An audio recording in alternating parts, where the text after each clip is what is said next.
আকাশবাণী কলকাতা। শুরু হচ্ছে অর্থনীতির দুনিয়া। আজ এই অনুষ্ঠানে শুনবেন স্বচ্ছ ভারত মিশন এবং তার অর্থনৈতিক তাৎপর্য। এ বিষয়ে আলোচনায় উপস্থিত আছেন সৌমেন সরকার ও দেবাশিস মজুমদার। আজকের আলোচ্য বিষয় স্বচ্ছ ভারত মিশন এবং তার অর্থনৈতিক তাৎপর্য। আজকের আলোচনার জন্য স্টুডিওতে উপস্থিত রয়েছেন বঙ্গবাসী কলেজের অর্থনীতি বিভাগের প্রাক্তন অধ্যাপক ডক্টর দেবাশিস মজুমদার এবং আমি বিদ্যাসাগর কলেজের অর্থনীতি বিভাগের অধ্যাপক সৌমেন সরকার। নমস্কার দেবাশিস বাবু। নমস্কার সৌমেন বাবু।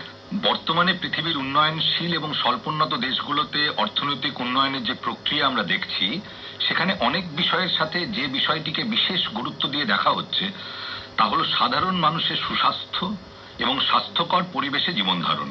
ভারতের অর্থনৈতিক উন্নয়নেও সাম্প্রতিককালে এই বিষয়টিকে বিশেষ প্রাধান্য দিয়ে দেখা হচ্ছে এবং ঠিক এই পরিপ্রেক্ষিতেই 2014 সালের 2 অক্টোবর মাননীয় প্রধানমন্ত্রী নরেন্দ্র মোদীজি স্বচ্ছ ভারত মিশন প্রকল্পটির উদ্বোধন করেন।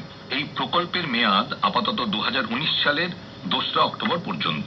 আচ্ছা দেবাশিস বাবু, এই প্রকল্পটির মূল উদ্দেশ্য ঠিক কি তা যদি একটু বুঝিয়ে বলেন। হ্যাঁ সৌমেন বাবু, প্রধানত ভারতের শহর ও গ্রামাঞ্চলে স্বাস্থ্যকর পরিবেশ গড়ে তোলাই এই প্রকল্পের মূল উদ্দেশ্য। তবে এই প্রকল্পে যেসব বিষয়ের দিকে বিশেষ দৃষ্টি দেওয়া হয়েছে, প্রথমত উন্মুক্ত জায়গায় শৌচকর্ম বন্ধ করা, দ্বিতীয়ত মলমূত্র ইত্যাদি আবর্জনা সাফাইয়ের কাজে সরাসরি শ্রমিক নিয়োগ বন্ধ করা, অর্থাৎ এইসব আবর্জনা পরিষ্কারের জন্য আধুনিক পদ্ধতিতে যন্ত্র ব্যবহার করা, তৃতীয়ত বর্জ্য পদার্থ যাতে পরিবেশকে দূষিত না করে সেজন্য তাকে যথাযথভাবে নিয়ন্ত্রণ এবং পরিচালনা করা। যেমন দেখুন, এই গঙ্গা দূষণ রোধ করার জন্য দেখতে পাচ্ছি নানান পদক্ষেপ নেওয়া হয়েছে। চতুর্থত শৌচকর্মে স্বাস্থ্যসম্মত পদ্ধতি অনুসরণ করার জন্য সাধারণ মানুষের মধ্যে এ বিষয়ে একটা সচেতনতা সৃষ্টি করা। এবং শেষে যে উদ্দেশ্য আমরা দেখতে পাচ্ছি তা হচ্ছে শহর এবং গ্রামাঞ্চলে উন্নত এবং স্বাস্থ্যসম্মত শৌচাগার গড়ে তোলার জন্য বেসরকারি ক্ষেত্রে বিনিয়োগকে উৎসাহিত করা এবং এই কাজে বেসরকারি নানা প্রতিষ্ঠানের অংশগ্রহণকে কিন্তু উৎসাহিত করা। এই উদ্দেশ্যগুলোকে বাস্তবে রূপায়িত করার জন্য এই প্রকল্পের যেসব বিষয় গড়ে তোলার উপর বিশেষ গুরুত্ব দেওয়া হচ্ছে সেগুলো আমরা একটু উল্লেখ করি। যেমন 1 নম্বর, শহর ও গ্রামাঞ্চলে বিভিন্ন বাড়িতে চিরাচরিত শৌচাগারের পরিবর্তে আধুনিক বিজ্ঞানসম্মত পদ্ধতিতে শৌচাগার নির্মাণ করা। শহর ও গ্রামাঞ্চলের বিভিন্ন জায়গায় একসাথে যাতে শৌচকর্মের সুবিধা অনেকে পেতে পারে সেজন্য সমবেত শৌচাগার বা কমিউনিটি টয়লেটের নির্মাণ করা। যেমন স্কুল, কলেজ, সরকারি অফিস, আদালত, বাস টার্মিনাস ইত্যাদি জায়গায় বিভিন্ন প্রচার মাধ্যমকে ব্যবহার করে জনসাধারণকে এই বিষয়ে সচেতন করে তোলা এবং পরিশেষে এই কাজকে বাস্তবে রূপায়ণের জন্য যাতে সেটা রূপদান করতে পারি আমরা ঠিকভাবে, সরকারি বাজেটে উপযুক্ত ব্যয়ের সংস্থান রাখা। একেবারে ঠিকই বলেছেন। তবে ভারতে উন্মুক্ত জায়গায় শৌচকর্মের সমস্যা কতখানি তীব্র সেটা বোঝা যাবে যদি আমরা কিছু পরিসংখ্যান বিচার করি। যেমন ধরুন, 2011 সালের জনগণনার হিসেব অনুযায়ী ভারতে মোট জনসংখ্যার প্রায় 31% মানুষ শহরাঞ্চলে বসবাস করে এবং দেখা যাচ্ছে প্রায় 4041টি শহরে 80 লক্ষ পরিবারের কাছে কিন্তু শৌচাগারের কোনো সুবিধা নেই। গ্রামাঞ্চলে এই সমস্যা আরো তীব্র। সরকারি তথ্য অনুযায়ী ভারতে আসাম রাজ্যে উন্মুক্ত জায়গায় তারা শৌচকর্ম করতে বাধ্য হয় এবং সেখানে দেখা যাচ্ছে মোট পরিবারের প্রায় 64% খোলা জায়গায় এরকম শৌচকর্ম করছে। এছাড়া এই সমস্যা রয়েছে অন্ধ্রপ্রদেশ, বিহার, ছত্তিশগড়, রাজস্থান, মধ্যপ্রদেশ ইত্যাদি রাজ্যে। বিশ্বব্যাংকের একটা হিসেবে আমরা দেখতে পাচ্ছি 2015 সালে সারা বিশ্বে প্রায় 240 কোটি মানুষ উন্নত শৌচালয়ের সুবিধা থেকে কিন্তু বঞ্চিত এবং তাদের মধ্যে 75 কোটি মানুষ কিন্তু ভারতেই রয়েছে এবং তাদের মধ্যে আবার 80% মানুষ তারা গ্রামাঞ্চলে রয়েছে। কাজে বুঝতে পারছেন সমস্যাটা কতখানি।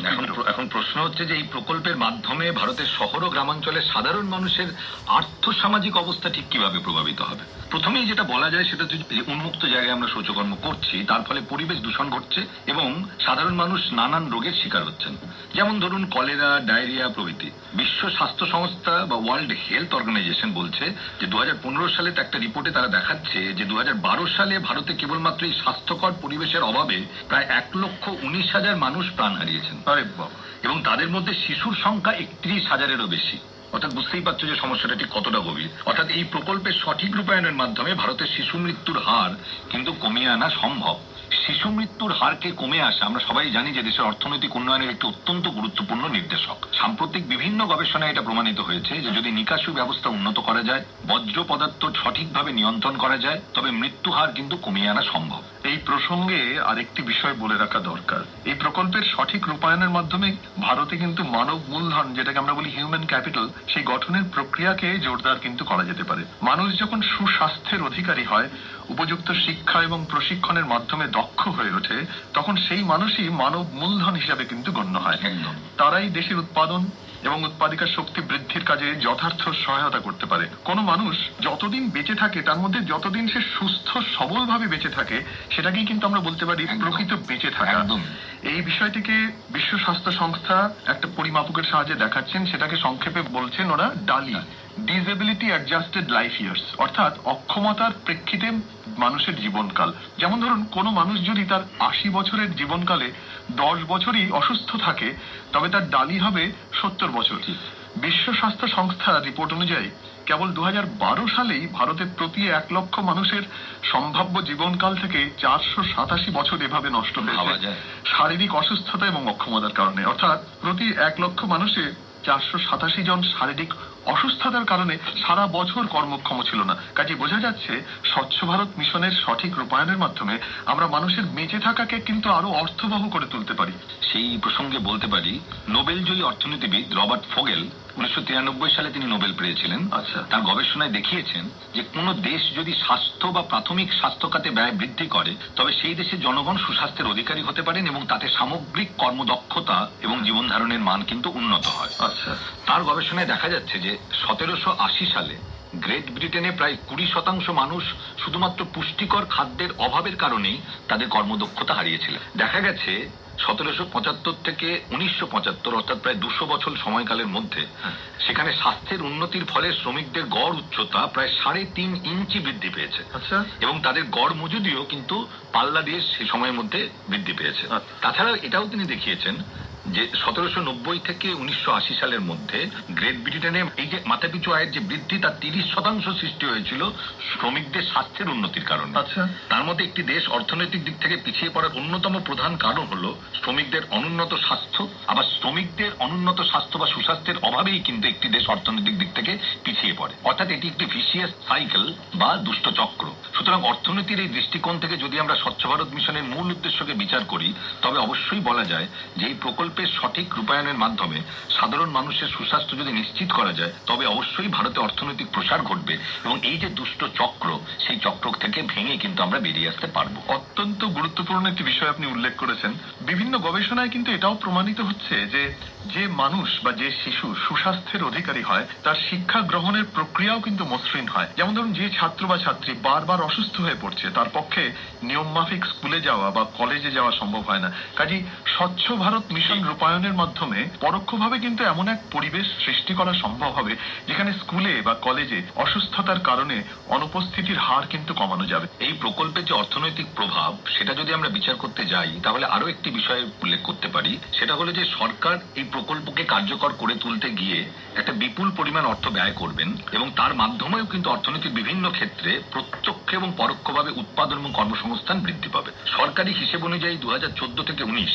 এই সময়কালে এই প্রকল্প রূপায়ণের জন্য প্রায় 62,000 কোটি টাকা ব্যয় করা হবে। আচ্ছা। এর মধ্যে কেন্দ্রীয় সরকার যোগাবেন 15,000 কোটি টাকা এবং রাজ্য সরকারগুলি বহন করবে প্রায় 5,000 কোটি টাকা। বাকি অর্থ সংগৃহীত হবে সরকারের আরোপিত সেস, বেসরকারি উদ্যোগগুলির যে সামাজিক দায়বদ্ধতা সেখান থেকে, তাদের জন্য যে ব্যয়, পরিষেবা ব্যবহারের জন্য ধার্য মূল্য এবং বিশ্ব ব্যাংক থেকে গৃহীত ঋণ। যেমন 2016 সালের মার্চ মাসে বিশ্বব্যাংকে এই প্রকল্পে খাতে প্রায় 1.3 বিলিয়ন মার্কিন ডলার ঋণ মঞ্জুর করেছে ভারতবর্ষকে।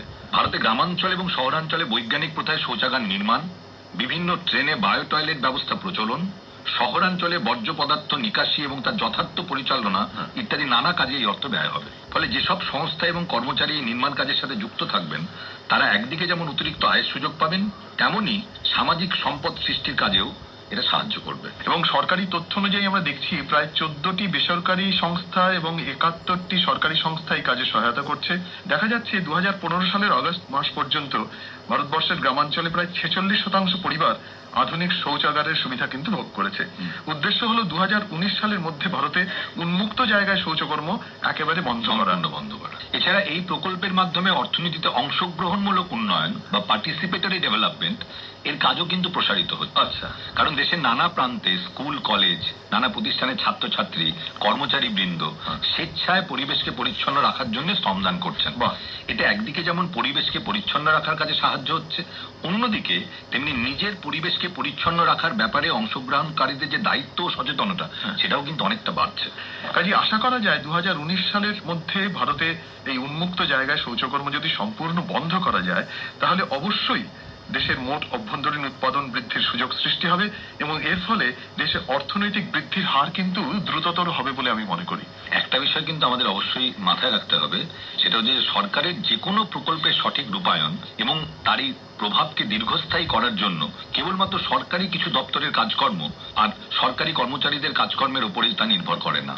আমরা জানি এর আগে 1999 সালে ভারত সরকার সুসংহত গ্রামীণ শৌচালয় প্রকল্প চালু করেছিলেন। আচ্ছা। এবং 2012 সালে সেই প্রকল্পটিকেই নির্মল ভারত অভিযান এই নাম দেওয়া হয়। কিন্তু আগের যে সব প্রকল্প ছিল সেগুলোকে বাস্তবায়িত করার ক্ষেত্রে সাধারণ মানুষের অংশগ্রহণকে কিন্তু তেমন ভাবে গুরুত্ব দেওয়া হয়নি অথবা গুরুত্ব দেওয়া যায়নি। সেই দিক থেকে যদি আমরা বিচার করি তাহলে বলা যায় যে স্বচ্ছ ভারত মিশনের একটি বিশেষ বৈশিষ্ট্য হলো যে পরিবেশকে পরিচ্ছন্ন করে তুলতে সাধারণ মানুষের অংশগ্রহণ এবং সচেতনতা বৃদ্ধিকে বিশেষ গুরুত্ব দেওয়া। অর্থাৎ বোঝা গেল এই বিষয়ে মানুষ যদি সচেতন হয় তবে তারা নিজেরাই উদ্যোগী হয়ে নানা কাজে অংশগ্রহণ করে একদম। এবং তখনই সেটাই। কোনো প্রকল্প কিন্তু সার্থক হয়ে ওঠে। একদম। ইতিমধ্যেই আমরা দেখতে পাচ্ছি ভারতের নানা রাজ্যে এই প্রকল্প অনুযায়ী পরিবেশকে পরিচ্ছন্ন রাখার জন্য নানা স্তরের মানুষ অংশগ্রহণ করেছে এবং 2016 সালে মানে এই বছরে ফেব্রুয়ারি মাসে ভারত সরকার স্বচ্ছ শহরের যে তালিকা প্রকাশ করেছে তাতে দেখা যাচ্ছে মাইসোর, চণ্ডীগড়, তিরুচিরাপল্লী, বিশাখাপত্তনম, গ্যাংটক এই সমস্ত শহরের নাম একেবারে প্রথম দিকে কিন্তু উঠে এসেছে। তবে এই প্রকল্পের যে সফলতা তা কিন্তু অনেকটা নির্ভর করবে শৌচাগার নির্মাণের সাথে সাথে উপযুক্ত পরিমাণ জলের সরবরাহকে নিশ্চিত করার উপরে। কারণ ভারতে অনেক রাজ্যে এবং রাজ্যের অনেক অংশেই বিভিন্ন জেলায় জল সরবরাহের কিন্তু সমস্যা রয়েছে। একেবারে ঠিক। অর্থাৎ বৈজ্ঞানিক প্রথায় আধুনিক শৌচাগার নির্মাণ করা সম্ভব হলেও সেগুলোকে পরিষ্কার পরিচ্ছন্ন রাখতে হলে যেটা আসল উদ্দেশ্য। তমেনবাবু, সাম্প্রতিক কিছু গবেষণায় আরেকটি বিষয় উঠে এসছে, তা হলো সরকারের জনস্বাস্থ্য বা পরিবেশ সুরক্ষা বিষয়ক উদ্যোগগুলি সফল করার কাজে সাধারণ মানুষ কতটা তৎপর হবে তা বিশেষভাবে নির্ভর করে দেশের নানা প্রান্তে সাধারণ মানুষের আর্থ সামাজিক অবস্থার উপর। একদম ঠিক। অর্থাৎ খুব সাময়িকভাবে কিছু সুবিধা বা সরকারি অনুদানের মাধ্যমে হয়তো কোনো প্রকল্পকে আমরা জনপ্রিয় করে তুলতে পারি, কিন্তু সেই প্রকল্পের দীর্ঘস্থায়িত্ব নির্ভর করবে কিন্তু সাধারণ মানুষের আর্থিক একদম। অবস্থা এবং তাদের দৃষ্টিভঙ্গির যথাযথ পরিবর্তনের উপরে। সুতরাং পরিশেষে আমরা যেটা বলতে পারি সেটা হচ্ছে যে আমরা এখানে একটা দ্বিমুখী সম্পর্ক পাচ্ছি। একদিকে যেমন স্বচ্ছ ভারত প্রকল্পের মাধ্যমে সাধারণ মানুষের স্বাস্থ্য, দক্ষতা, শিক্ষা এবং উপার্জন ক্ষমতাকে একটা উন্নততর জায়গায় নিয়ে যাওয়া সম্ভব হচ্ছে বা সম্ভব হবে বলে আমরা আশা করছি। এছাড়াও এই প্রকল্পের মাধ্যমে তাদের দূষণমুক্ত পরিবেশ এবং বৈজ্ঞানিক প্রথায় নির্মিত শৌচাগারের উপকারিতা সম্বন্ধে সচেতন করা যাবে। ফলে দীর্ঘকালীন সময়ে উন্নত আর্থসামাজিক অবস্থায় সাধারণ মানুষ আপনা আপনি নিজে থেকে এই ধরনের উদ্যোগ নেবেন, এটা আমরা আশা করতেই পারি। এর ফলে ব্যক্তি ও সমাজ যেমন উপকৃত হবেন তেমনি জাতীয় অর্থনীতিতেও উন্নয়নের ভিত্তি কিন্তু সুদৃঢ় হবে। কাজে আজকের আলোচনা থেকে আমরা যেটি বুঝতে পারলাম যে স্বচ্ছ ভারত মিশন প্রকল্প এমন একটি প্রকল্প যেটা ভারতের জনজীবনে কিন্তু অত্যন্ত গুরুত্বপূর্ণ তার প্রভাব এবং এই প্রভাব সুদূর প্রসারীও বটে। এবং এতে করে একদিকে আমাদের অর্থনৈতিক উন্নয়ন যেমন দ্রুততর হতে পারে মানুষের সুস্বাস্থ্যের মাধ্যমে, জাতীয় উৎপাদন যেমন বৃদ্ধি পেতে পারে, তেমনি আমরা কিন্তু দীর্ঘকালীন সময় উন্নত দেশের পর্যায়ে এবং আমরা উন্নত হতে চাইছি। হ্যাঁ, এবং এই দিকে আমাদের একটা অত্যন্ত জরুরি পদক্ষেপ বলে এটা আমি মনে করছি। এই যে মিশন সরকার নিয়েছেন স্বচ্ছ ভারত মিশন, সেটি ভারতের অর্থনৈতিক উন্নয়নের ক্ষেত্রে অত্যন্ত গুরুত্বপূর্ণ, স্বল্পকালীন এবং দীর্ঘকালীন ক্ষেত্রে। নমস্কার। নমস্কার। এতক্ষণ শুনলেন অর্থনীতির দুনিয়ায় স্বচ্ছ ভারত মিশন এবং তার অর্থনৈতিক তাৎপর্য। এ বিষয়ে আলোচনায় অংশগ্রহণে ছিলেন সৌমেন সরকার ও দেবাশিস মজুমদার।